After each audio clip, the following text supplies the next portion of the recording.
Good afternoon everyone. Book keeping and accountancy accounts में हमने third chapter देखा था। थर्ड चैप्टर में हमारा अकाउंटिंग इक्वेशन हेडिंग चल रहा था।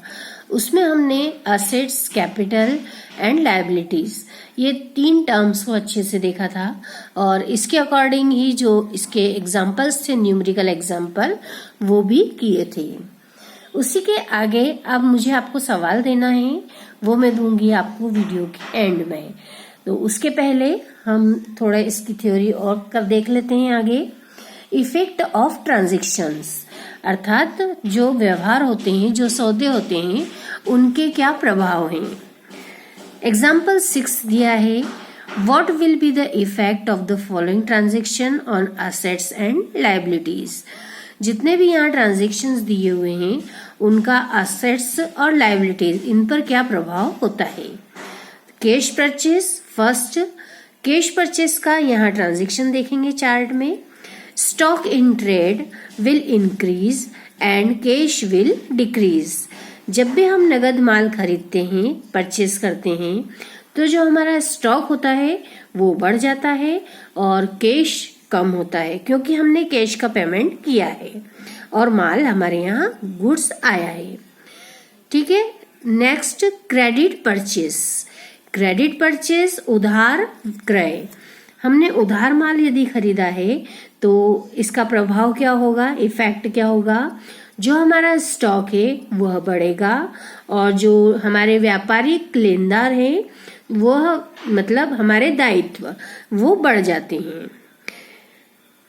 Stock in trade will increase and liability trade creditors will increase. Third, capital brought by proprietor of business. Business में प्रोप्राइटर के द्वारा कैश लाई गई। किस रूप में आएगी कैश आएगी, तो कैपिटल के रूप में। तो कैश विल इंक्रीज, कैश आई है इसलिए बढ़ी है, and capital will also increase, capital पूंजी भी बढ़ेगी। Next, payment to creditors. Payment किया है हमने क्रेडिटर्स को, मतलब लेनदारों को भुगतान किया, तो उससे कैश कम होगी, cash will decrease and creditor means liabilities will also decrease. Next, drawing. Drawing means आहरण, जो कि कैश निकाला है प्रोप्राइटर ने, तो cash will decrease and capital also will decrease, क्योंकि जो प्रोप्राइटर होता है उसका कैपिटल अकाउंट में से जितना भी प्रॉफिट होता है वो जुड़ेगा और ड्राइंग होता है वो लेस होता है। 6 point, acceptance of bill payable to creditor. जो भी हमने लेनदारों को देय विपत्र दिया है उसकी स्वीकृति दी है, तो देय विपत्र में मतलब बिल्स पेबल में वृद्धि होगी, अर्थात इंक्रीज होंगे, एंड क्रेडिटर विल डिक्रीज, जो हमारे लेनदार हैं वो कम हो जाएंगे। नेक्स्ट, आउटस्टैंडिंग एक्सपेंसेस, अदत्त व्यय। अदत्त व्यय ऐसे व्यय होते हैं जो कि हमने उनका भुगतान अभी नहीं किया है लेकिन उसकी सेवाएं ले ली है, तो ऐसे जो व्यय होते हैं वो आगे जाके हम और इसको डिटेल में देखेंगे। अदत्त व्ययों से creditor will increase and capital will decrease, इससे हमारी पूंजी कम होती है। Conversion of partners loan into capital. जो हमारे साझेदार हैं उनके ऋण को, उनकी लोन को पूंजी में परिवर्तित करना, कैपिटल में हम उनको चेंज करें, तो capital will increase and loan will decrease, जो लोन की अमाउंट है वो कम हो जाएगी। तो जो अकाउंटिंग इक्वेशन है उसके यहाँ पे एक एग्जाम्पल 7 नंबर एंड 8, ये 2 एग्जाम्पल और दिए हुए हैं, और 9, 10, 11 एंड 12 ये जो हमारे पास एग्जाम्पल सामने हैं, इन एग्जाम्पल्स को आप लोग एक बार बहुत अच्छे से देख लीजिए और इनको देखने के बाद में इसमें जो भी ट्रांजैक्शंस दिए हुए हैं उन ट्रांजैक्शन के अकॉर्डिंग ही उनकी जो अकाउंटिंग इक्वेशन है उसमें चेंजेस आए हैं। तो ये आप लोगों का होमवर्क है। इतना आप करने के बाद इनमें यदि आपको कुछ प्रॉब्लम आती है तो फिर आप मुझसे वो शेयर कीजिए, उसको फिर अपन सॉल्व करेंगे। इसके आगे जो अब हम करेंगे थ्योरी वो है 3.23 concept of debit and credit. चूंकि हमको अब कोर्स आगे बढ़ाना है इसलिए थोड़ी सी स्पीड से हम थ्योरी के पोर्शन को कंप्लीट करेंगे। तो कंसेप्ट होता है डेबिट एंड क्रेडिट का। इस कंसेप्ट के अकॉर्डिंग डेबिट क्या है और क्रेडिट क्या है, तो इसे मैं समझा देती हूँ कि जो भी ट्रांजैक्शन होता है, it is interesting to note that there is a change in the value of basic accounting terms, that is assets, liability and capital as a result of business transaction of financial character। तो इस तरह से जो प्रत्येक सौदा होता है उसके फलस्वरूप जो हमारी बेसिक आइटम्स होती है जैसे असेट्स, लाइबिलिटीज एंड कैपिटल, इसमें जब परिवर्तन होता है, चेंज होती हैं, तो यह तीनों मदों में, यह तीनों आइटम्स में कमी या वृद्धि, इनको समझने के लिए जो संकेत के रूप में शब्द होते हैं वो होते हैं डेबिट एंड क्रेडिट। तो इन जो दोनों शब्द होते हैं, इन शब्दों को हम आगे कई बार और समझेंगे। तो लेखांकन के जो द्विपक्षीय सिद्धांत है, ड्यूल एस्पेक्ट प्रिंसिपल, इसमें भी इस बात को स्पष्ट किया गया है कि यदि कोई मद किसी राशि से, कोई भी एक आइटम अगर किसी भी एक अमाउंट से डेबिट होती है तो इसका दूसरा पहलू उसके ही समानांतर उतनी ही राशि से क्रेडिट भी होगा, तभी वो ट्रांजैक्शन कंप्लीट या पूर्ण माना जाता है। तो इस प्रकार डेबिट पक्ष का जोड़ और क्रेडिट पक्ष का जोड़ दोनों इक्वल होने चाहिए। यह एक आधारभूत सिद्धांत है, बेसिक प्रिंसिपल है, जो कि अकाउंटिंग की पर स्टेज में, हर स्टेज में, चाहे वो जर्नल बना रहे हैं, लेजर बनेगा, बैलेंस शीट बनेगी, तलपट बनता है, या फिर हम उसका बैलेंस शीट भी बनाते हैं, तब भी हमारा यही नियम चलता है। तो इस तरह से डेबिट से हम यह समझ सकते हैं कि सौदे की रकम को खाते के बाएं हाथ की ओर लिखना, अर्थात लेफ्ट हैंड साइड में लिखना। और क्रेडिट से हम यह समझ सकते हैं कि जो भी ट्रांजैक्शन की अमाउंट हो उसे दाएं हाथ की ओर अर्थात राइट हैंड साइड में लिखना होता है। तो यह एक परंपरा है, यह इन शब्दों का आशय नहीं है। अब इस तरह से डेबिट का पर्सनली अगर हम मीनिंग देखेंगे तो the term debit signifies decrease in proprietor's equity. All the expenses are incurred by business on behalf of the proprietor, hence the proprietor is liable to bear them.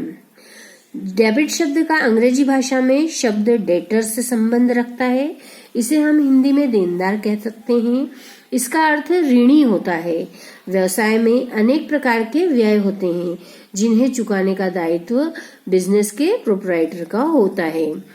तो व्यापार का जो स्वामी होता है उनके वो इन व्ययों के लिए, वो इन एक्सपेंसेस के लिए ऋणी होता है, अर्थात उसे पेमेंट करना है।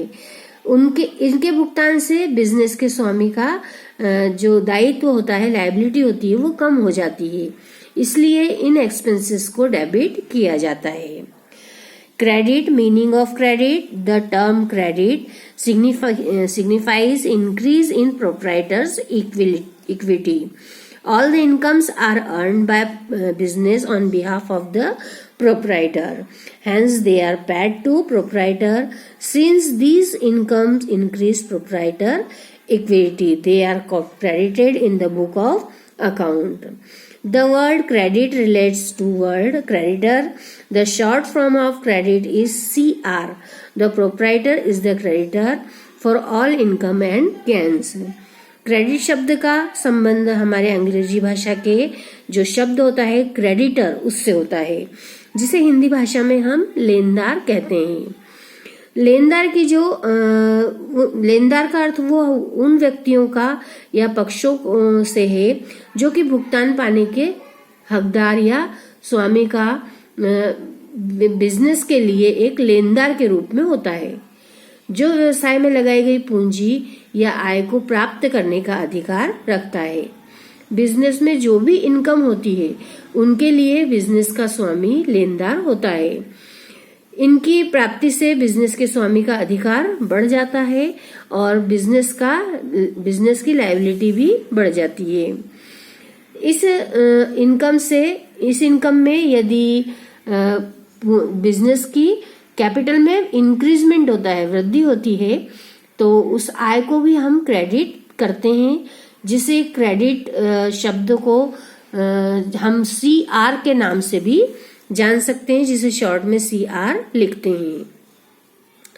तो इस तरह से जो हमारे डेबिट और क्रेडिट वर्ड्स हैं, इनका जो मॉडर्न अप्रोच के अकॉर्डिंग जो रूल्स बनते हैं उनमें आइटम्स देखेंगे।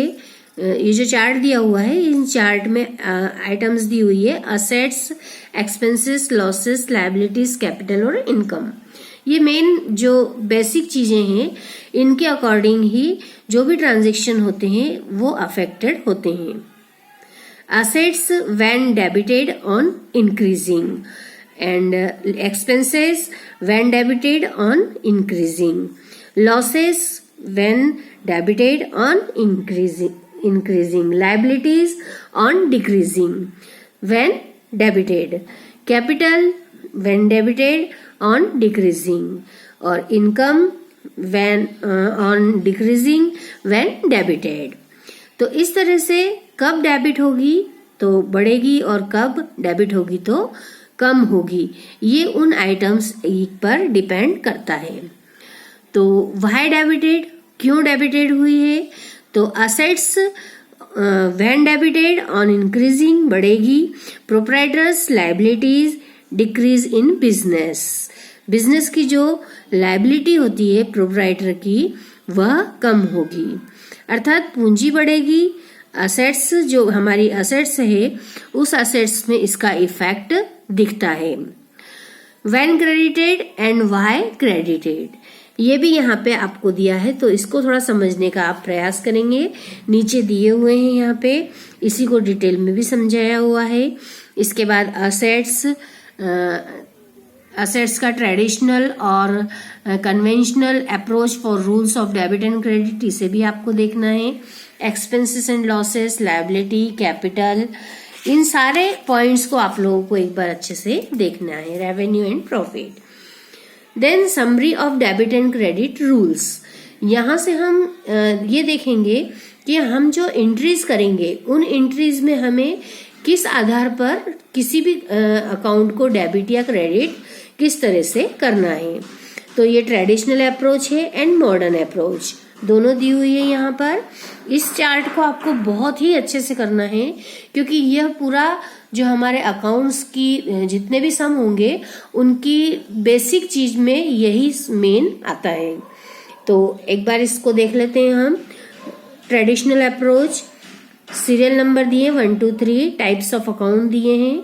ये टाइप्स ऑफ अकाउंट अभी हम आगे देखेंगे अकाउंट्स की मीनिंग और इसके चार्ट में।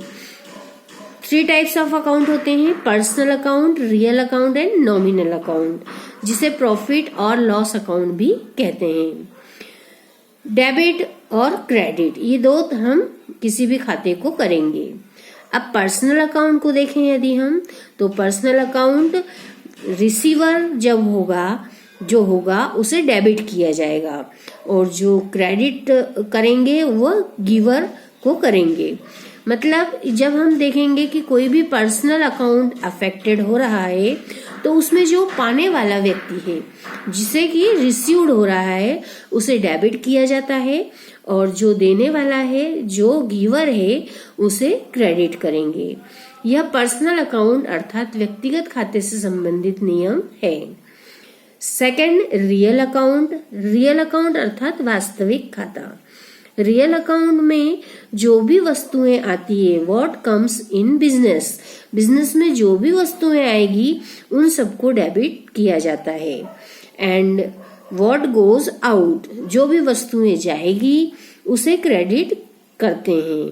तो वास्तविक खाते का नियम जो है वो debit what comes in and credit what goes out.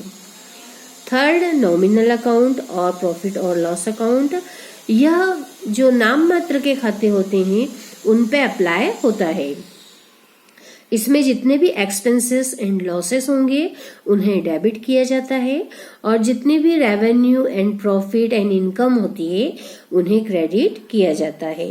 तो इस तरह से थर्ड जो रूल बनता है वो all expenses and losses are debited and all incomes gains revenue profit are credited when nominal account is affected.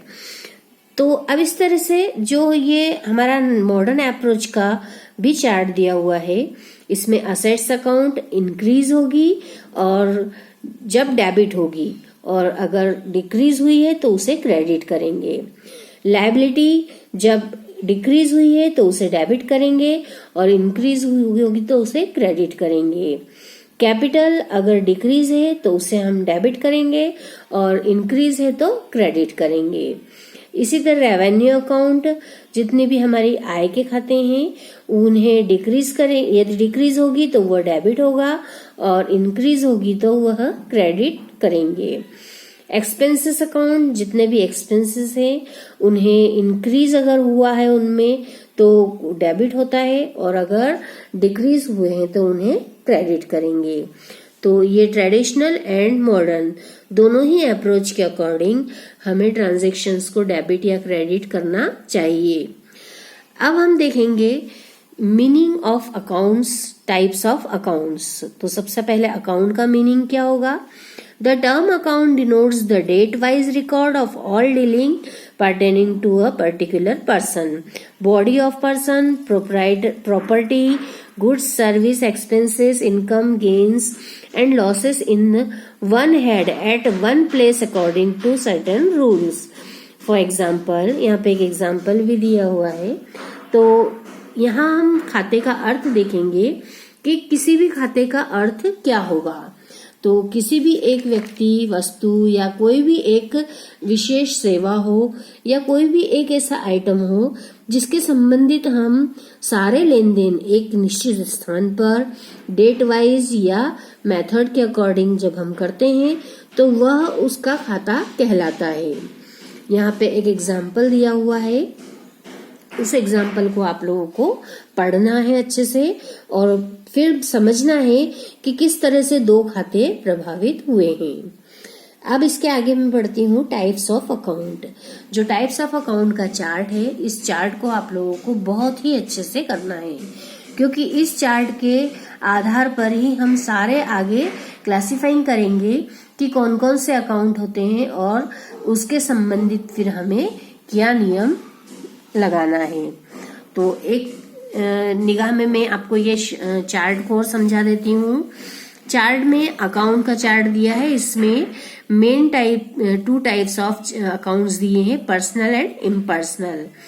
Personal account में 3 types हैं, natural persons, artificial persons and representative personal account. Impersonal में 2 account दिए हैं, real account and nominal account. Real account 2 तरह के होते हैं, tangible और इंटेंजिबल। पर्सनल अकाउंट मतलब व्यक्तिगत खाता, नेचुरल पर्सन व्यक्ति, आर्टिफिशियल पर्सन व्यक्ति और रिप्रेजेंटेटिव पर्सनल अकाउंट। तो नेचुरल पर्सन में जो व्यक्ति स्वयं नेचुरली जिसका कोई नाम दिया हुआ है, जैसे शंकर है, सीता है, गीता है, उषा है, रमेश, सुरेश, दिनेश, कोई भी व्यक्ति हो सकता है। आप स्वयं अपना नाम लेके भी देख सकते हैं कि जब आपका खुद का एक खाता होगा तो वो नेचुरल पर्सन अकाउंट की श्रेणी में रहेगा। आर्टिफिशियल पर्सन्स अकाउंट में वह आते हैं जो कि कृत्रिम रूप से बनाए गए हैं, जैसे बैंक, बीमा कंपनी, कोई भी स्कूल का ट्रस्ट, कोई भी स्कूल की जो कमिटी होती है वो, उसके संबंधित जैसे जो हम नाम डालते हैं वह उसका एक आर्टिफिशियल पर्सनल अकाउंट का, वह व्यक्तिगत खाते का रिप्रेजेंटेशन करता है। जैसे हम एग्जाम्पल के तौर पर देखें कि हमारे विद्यालय का श्री बालाजी गणेश मारवाड़ी विद्यालय के नाम से एक पर्सनल अकाउंट होता है, तो उसके ही हिसाब से फिर सारे ट्रांजैक्शन जो बाहर की पार्टीज करती है वो उस एक हेड के द्वारा करती है, तो उसे कहा जाता है आर्टिफिशियल मतलब बनाया गया पर्सन्स अकाउंट। फिर दूसरा होता है एक रिप्रेजेंटेटिव अकाउंट। रिप्रेजेंटेटिव अर्थात प्रतिनिधि करना, प्रतिनिधित्व करना, रिप्रेजेंट करना अर्थात किसी सैलरी अकाउंट का, कोई किसी व्यक्ति के सैलरी अकाउंट का जब वह खाता सैलरी अकाउंट के नाम से खुलता है तो वह जो एक सैलरी अकाउंट खुलेगा वह उस व्यक्ति का रिप्रेजेंटेशन करता है। तो इस तरह से यहाँ पे एक एक को समझाया भी गया है, इसे आप एक बार अच्छे से देखेंगे। तीनों तरह के जो ये हैं ये पर्सन्स और पर्सनल अकाउंट, इन तीनों को भी यहाँ पे अच्छे से समझाया है। इम्पर्सनल अकाउंट में रियल अकाउंट होते हैं और नॉमिनल। रियल मतलब वास्तविक खाते और नॉमिनल अर्थात नाम मात्र के खाते। वास्तविक खाते दो प्रकार के होंगे, tangible real accounts and intangible real account. Tangible अर्थात दिखाई देने वाले खाते और इनटेंजिबल अर्थात जो दिखाई नहीं देते लेकिन उनका अस्तित्व बिजनेस में होता है, उनकी वैल्यूज होती है। तो और नॉमिनल अकाउंट, नॉमिनल मतलब नाम मात्र के खाते जो कि कुछ समय के लिए ओपन होते हैं और उनका ट्रांजैक्शन कंप्लीट होने के बाद वह अपने आप बंद होते हैं। इसके बाद यहाँ पे टाइप्स ऑफ अकाउंट्स का एक चार्ट दिया हुआ है जिसमें पर्सनल अकाउंट्स दिए हुए हैं तीनों तरह के, इनके एग्जाम्पल समझाए हुए हैं और इम्पर्सनल अकाउंट भी दिए हैं। तो अब आप लोगों के लिए इतना काम है कि आपको इनको बहुत अच्छे से पढ़ना है और इनमें यदि कोई प्रॉब्लम आती है, कुछ भी क्लियर नहीं होता है, तो फिर अपन इसको एक बार और देख लेंगे। ये आप लोगों की जो प्रिपरेशन होती है उसके हिसाब से मैं डिसाइड करती हूँ कि आप लोगों को कितना और बताना है, क्योंकि आप लोग जब खुद पढ़ के देखेंगे तो आपको कितनी समझ में आया है, कहाँ प्रॉब्लम आई है, ये अगर आप मुझसे शेयर करेंगे तभी मैं आप लोगों की प्रॉब्लम को सॉल्व कर पाऊंगी। तो इस तरह से आप लोगों ने देखा कि ये यहाँ पे हमारा चैप्टर कंप्लीट हुआ। अब इस चैप्टर में हम रिवीजन में और भी देख सकते हैं कि हमको इसमें क्या क्या और करना है। तो आप लोगों की स्टडी जितनी होगी उसके अकॉर्डिंग फिर हम आगे पढ़ेंगे। तो आप लोगों को इनको यहाँ तक का काम अच्छे से पूरा देखना है।